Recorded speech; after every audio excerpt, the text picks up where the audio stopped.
Peuple, fiez-vous au Seigneur en tout temps. Devant lui seul, épanchez votre cœur.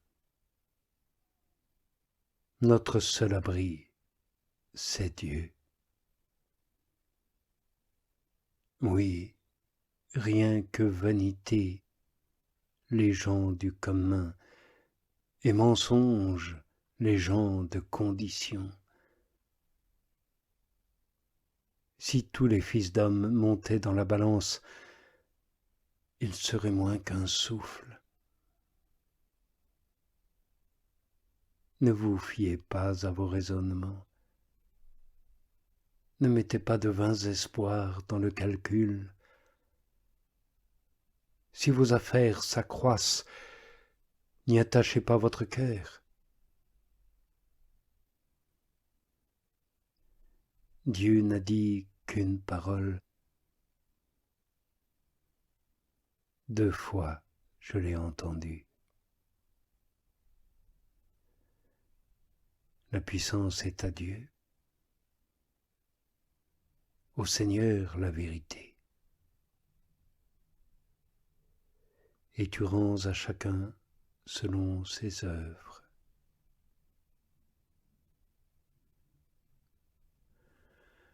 Jour de résurrection, heureux commencement. Célébrons radieux cette fête et donnons-nous le baiser de paix.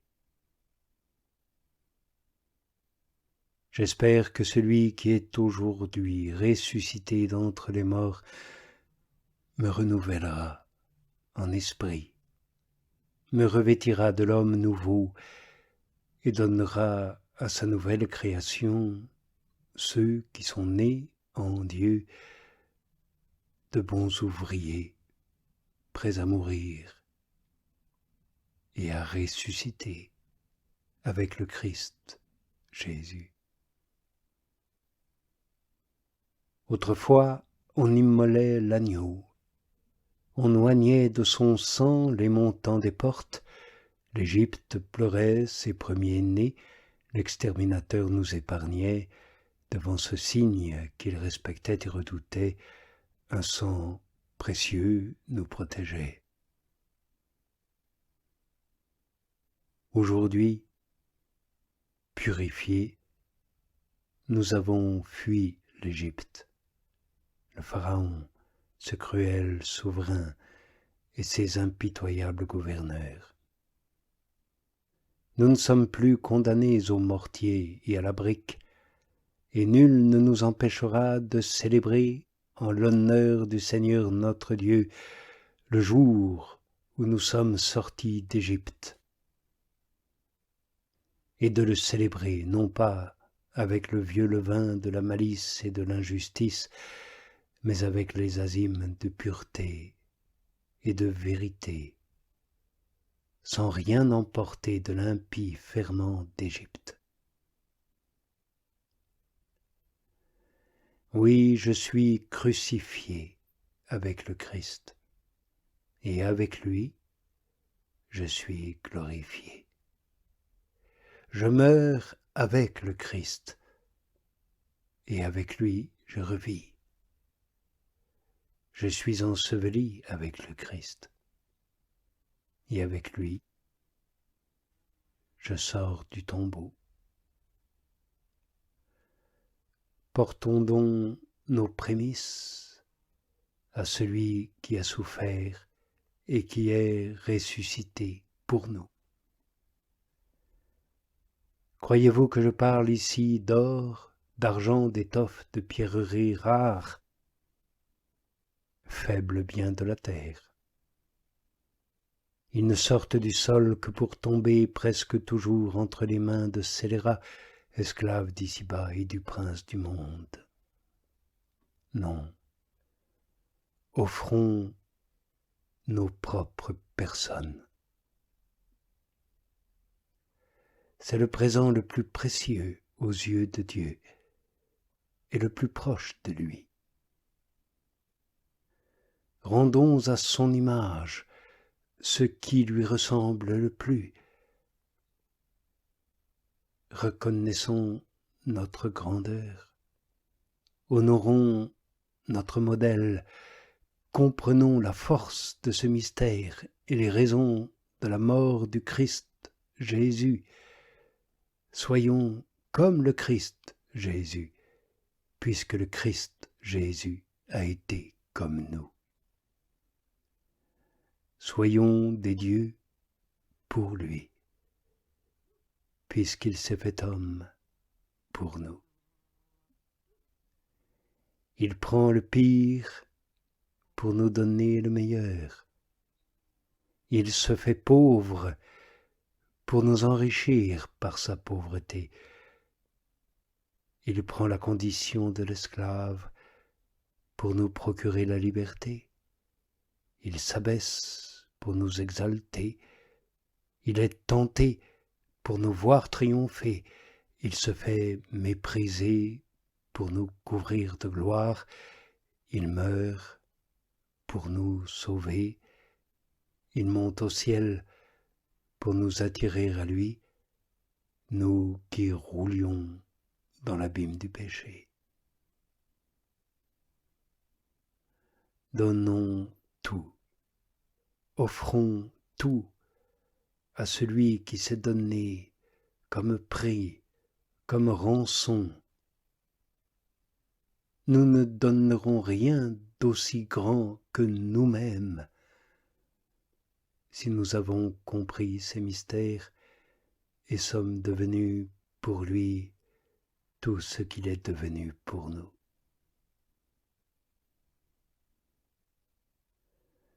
Au commencement, le Verbe était, et vers Dieu, le Verbe était, et le Verbe est Dieu. Et il était au commencement tourné vers Dieu. Tout est par lui. Et sans lui, rien de ce qui advient ne paraît. En lui est la vie.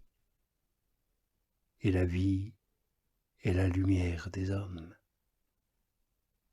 Et la lumière brille dans les ténèbres, et les ténèbres ne peuvent la saisir. Oui,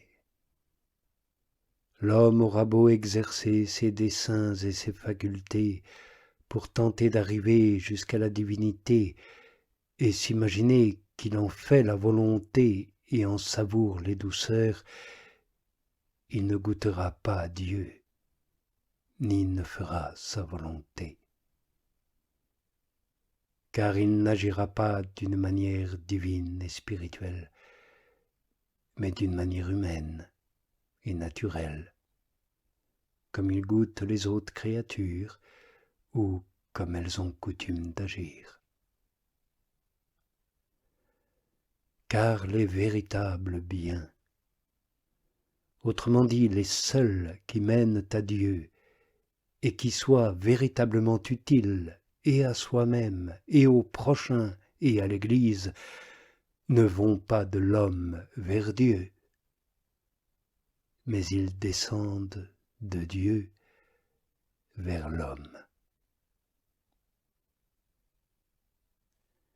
Ainsi, le Père des Lumières fait-il descendre sa parole jusqu'à notre néant pour que nous puissions, greffés sur elle, monter jusqu'à lui et vivre en plénitude. Et le Père ne dit et n'a jamais dit qu'une seule parole, son Fils. Et il le dit éternellement, dans un éternel silence, que l'âme spirituelle entend. Écoute, ma fille, vois oublie ton peuple et le clan paternel. Le roi vient s'éprendre de ta beauté, puisqu'il est ton sauveur. À ses pieds, courbe-toi.